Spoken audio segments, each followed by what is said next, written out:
What's good, y'all? My name is Prophecy, and today I'm going to show you how to properly mix your beats to get them sounding crystal clear.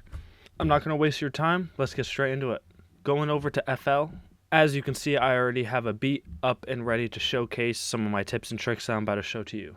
Now, before we get too ahead of ourselves, let's focus on the first thing that is within your control when creating a beat, and that is sound selection.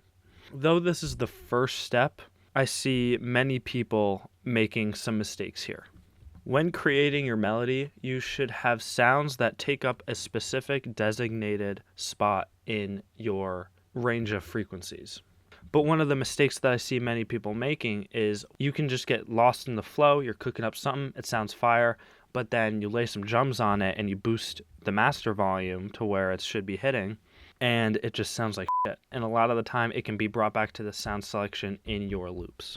And another thing that I feel like a lot of people overdo is these catchy hip-hop, these catchy trap beats that are in the underground and even a lot of the mainstream.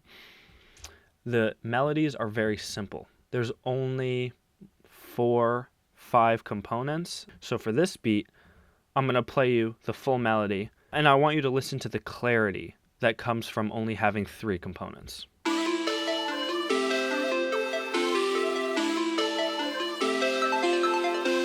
It's pretty clean. There is some EQ already on each sound, cutting out the low end.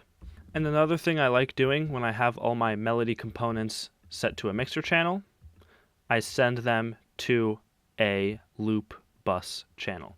Now, I can name this so you can keep track. I'm not really sure what this channel is. I'm sure it's a component that I took away.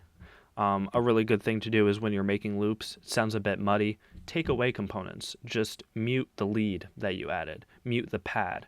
And a lot of the time when you simplify your loops, your eyes are just opened to how better it sounds when it's simpler with less components. So on this loop bus, I put some reverb. I did a final EQ cutting out some of those real harsh frequencies, and a high pass filter to make sure nothing, absolutely nothing, is clashing with my 808s. Now that I've covered melodic sound selection, I want to cover drum sound selection, and this is arguably just as important. First, I want to touch on percussion. So a lot of the time you're making a hi-hat pattern, you're putting your snare pattern down, and then you lay an 808 on there, and with everything playing together, it can sound a bit muddy. If you've come across this problem, it is most likely because of low end resonating within your percussion. No matter who or where you get your drum kits from, even if it's hot shot drum kit makers, you always want to just pop an EQ on each sound and just check. Before I give you an example, I'm just going to let you hear my percussion loop.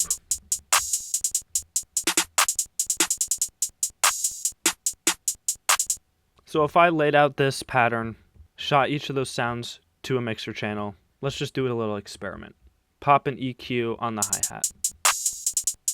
Yep. And keep in mind, this is a hi-hat sample that I got from a very well-known producer. And not to hate on anyone, but this just goes to show that you should always be checking your sound frequency range. And you don't have to be drastic with it and take it all the way out here.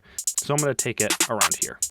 Now that I took out all those low-end frequencies, if I put an 808 on, there should be no clashing.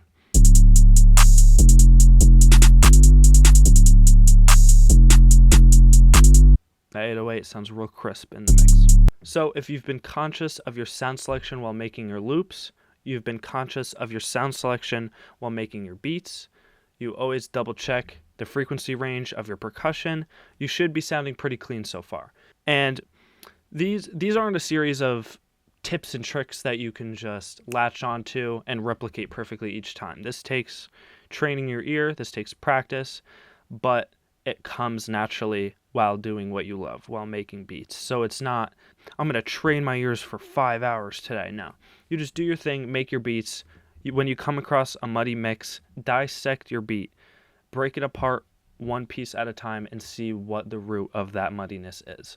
Back to what I was saying, once you do all these things, you should be sounding pretty good. Now it's just getting your beat to the volume you want it to be when making the sale, uploading it to YouTube, to BeatStars, anything. So taking off my mixer effects, my beat right now, let's see, is hitting at around 3 decibels.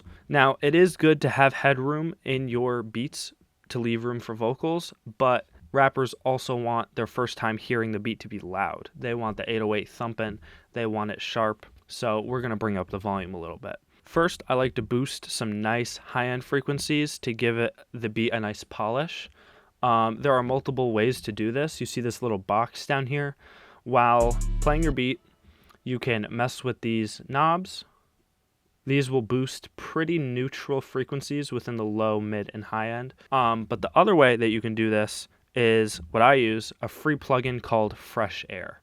This thing is a heaven sent. Shout out to Slate Digital. Shout out. You can pick up this plugin for no cost. It has a free user's guide.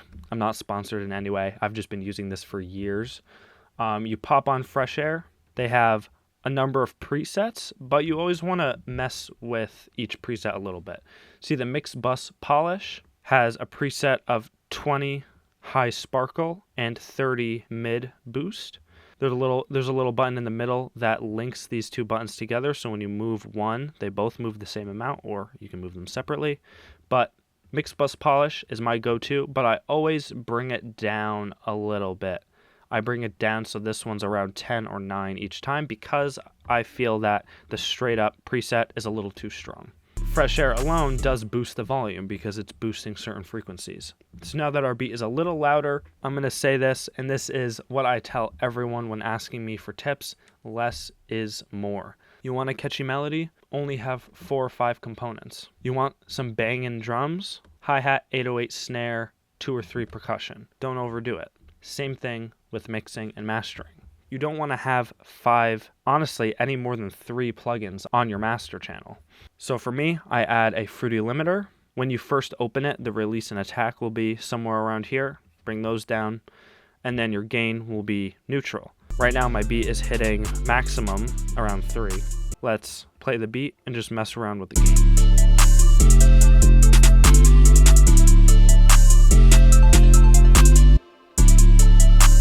No distortion, and I'm hitting at around 0.